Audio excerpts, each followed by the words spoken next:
All right. Okay.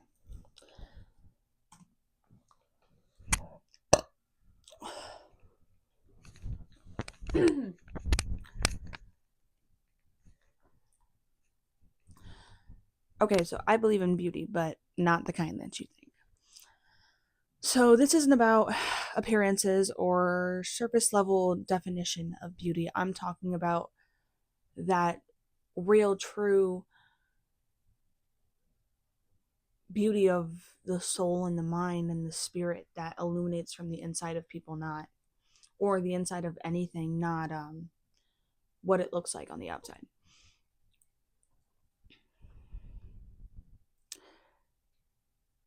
So we honestly normally approach beauty as if it's something that we can obtain, if it's something that belongs to us, as if it's something that we all are owed just for being on this planet. But in reality, beauty is something that we are graced with. We are graced with the beauty of the planet. We are graced with the beauty of the people on this planet. We are graced with the art that people create. We are graced with all of the beautiful things in this planet, because just as easy as we have it, and we have it at the access of our fingertips right now, it can all be taken away from us if we're not able to appreciate it the right way. And so with this episode, my intention is to redefine what we consider beauty. Because it's not about looks or presentation, it's about who someone is, or what something does for the things around it, and the way that it became the way that it did. So, like, let's take a regular tree that's by a lake or some body of water. And this tree starts out and it's just a little tree, and it's just a little sprout like the leaf um on my little bear's head, you know? And then it suddenly starts to grow, and it's growing and it's growing and it's growing and it's evolving. And now it's this ginormous big tree. And, 175 years pass, and this tree is still standing, and it's bigger and it's more beautiful than ever. And it's got other plants growing off of it, and it's its own ecosystem now. That is beauty in the planet. What that tree is, and what that tree started off as, and what it evolved to, and its whole journey of how it became the beautiful thing that it is now, is beautiful. That is beauty. And there's nothing wrong with believing that things in this world can be beautiful. So every person carries a story similar to that tree. Every person has a story that is filled with beauty if they're willing to see it and you're willing to see it for them as well. If they're not able to recognize it, or if you are able to recognize it, it's something that we have to be able to recognize in everybody. So it's something that you have to allow yourself access to see, as well as others. If you don't give people the access to see the beauty of your story, then they'll never understand. And some people do without you even having to say anything, and those people are very special on this planet. But that's their beauty. So what's one thing in your life right now that feels beautiful? And it's not because of how it looks, but it's because of what it means. So that relationship, that delicious piece of pie that you get to eat every week. What is that one thing that gives your life that beauty that you appreciate, that makes you want to appreciate life more?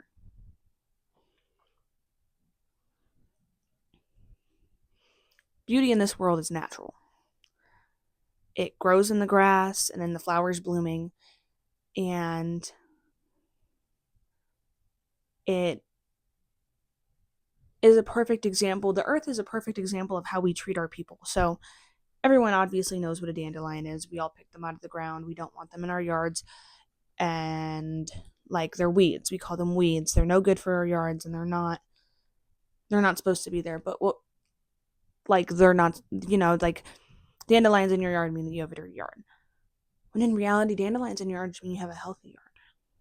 It means that there's plants prospering in your yard. Plants are supposed to grow in the ground. You have to give them the room to grow or else they'll never become beautiful. So imagine a regular yard, shortcut plain green grass, nothing anywhere. But then across the street at Crazy Sally Sue's yard, she's got dandelions filling her whole yard, and what other people would call weeds now looks like a beautiful flower garden that's naturally blooming from the planet itself. It wasn't her choice to put these things there, it was her choice to be where these things live. What we label as unwanted can actually hold some of the most unexpected beauty. And come in. Open the door. Mhm. Yeah, no, it's fine. This is your fault, Pickle. I didn't know they were here. Where were this? They were in the drawer where you put them. What drawer? With the fruit. Oh. They were in back, and I moved them to the front to hope that you would see it. No. Yeah. I know you wanted to make banana bread. Put them in the freezer. Freezer? Are they too soft? They're pretty.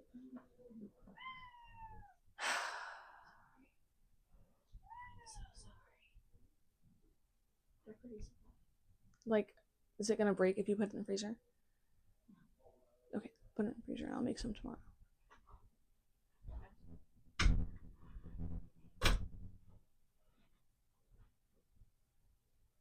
Kill me. Okay. So, what we label as unwanted can actually hold the most unexpected beauty. The things that we dismiss often hold knowledge that we can't even fathom to understand unless we allow those unbeautiful things and beautiful things that we deem unbeautiful and the things that we do deem beautiful to interact with each other and counteract each other at the same time without dismissing either one of them.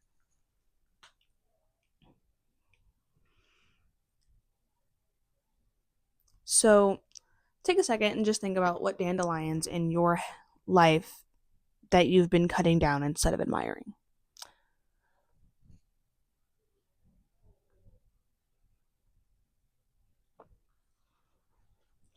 So we often start to cut down our own dandelions and choose to be plain and simple as we should be instead of beautiful like we can be out of fear of beauty. Beauty is fear. I am the first to preach that. I know that I'm beautiful and that scares me. Like, isn't that crazy? We cut down the beauty out of fear, and we do that because of what it might bring. It might bring us too much joy. And God, are we a planet who of people who are actually scared of genuine happiness? We would literally do anything to redirect ourselves from genuine happiness and become the nastiest people on the planet just out of fear. So if an innate object like a flower can move us, or something that can't communicate with us consciously like the planet and other arts have the ability to move our hearts and our souls in ways that make us cry and laugh and smile and feel all the beautiful things that we're supposed to feel as humans, imagine what human beauty, lived experience, voice, and vulnerability would do or could do. Beauty stirs us to change. You see something beautiful and you want to become better to deserve it. You see some place that you can't go because you don't live in that country and you want to become more wealthy so you can go there. But we often avoid it because it feels overwhelming. Well, if I'm great and if I want to achieve something great, if I want to achieve something beautiful, if I want to see something beautiful, if I want to be involved in that, I need to become on its level. I need to work my ass off in the most beautiful, authentic way so I don't get drained to see that beauty. Beauty exists in every feeling someone has. It's the craft that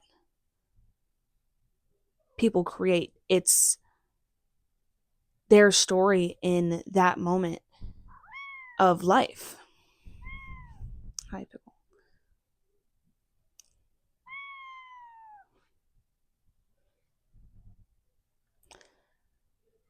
There's so much beauty in literally just the love that you give your pet.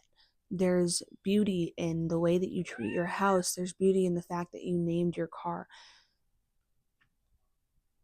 I define beauty as human experience. Human experience is what's beautiful. And we often ignore this by staying surface level and, asking stupid small talk questions like, how's the weather going?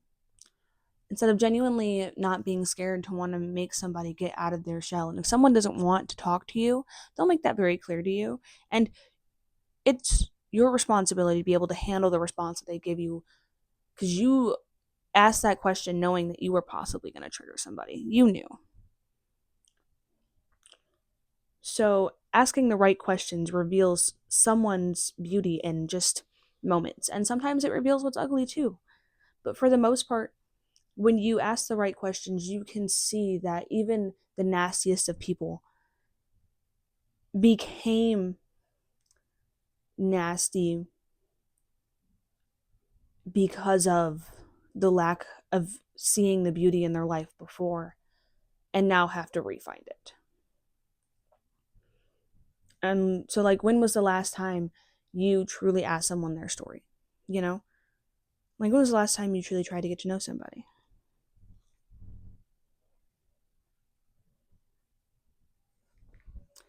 You have to let the human experience speak. And that's what we're defining beauty as right now. We're defining the human experience as beauty. That's what it is.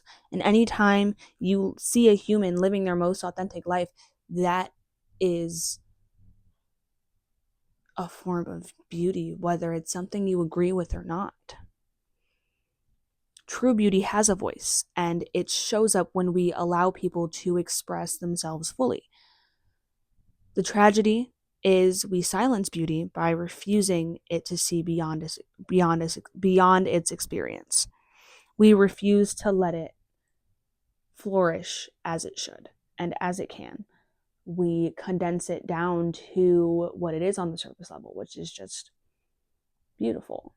When in reality, it's so much more than beautiful. It's the human experience.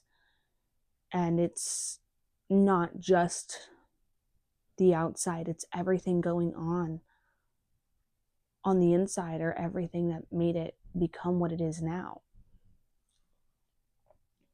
To honor beauty is to listen and to witness and to reflect back to it. The most important thing that I want you to remember from taking from this episode is that beauty isn't shallow. It's a story. Growth, survival, and expression are all things that we all experience, beautiful or not, in whatever terms you choose to define it. Nature teaches us this lesson every day if you pay attention enough. And people embody it in every moment if you choose to see it. We miss it when we don't ask, and when we don't listen, and when we don't allow it to speak. So this week, I just want you to be able to notice beauty in the unexpected places, especially in people. Instead of small talk, ask a question that lets someone know that that lets someone show you who they are. Be- Fully beautiful or not, ready to emerge or not. Beauty isn't just something to look at, it's something to honor, something to feel, something to let speak. And with that, we end this episode of If You Would Have Asked Me. And I hope you guys enjoyed. As you know, share it with the people, share it with whoever the hell you want to, do whatever the fuck you need to do with it. you know, you know the drill. I don't even know. Yeah, we'll figure out an outro at one point, guys. I don't know if you can see Pickle. This is Pickle. She's a little stupid. And oh, I have to stop the camera, babe. I have to stop the camera.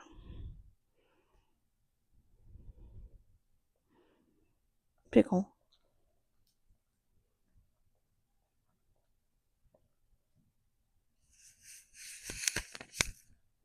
What are you doing, dork? What are you doing?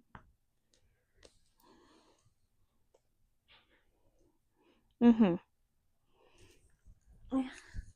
need to record another episode.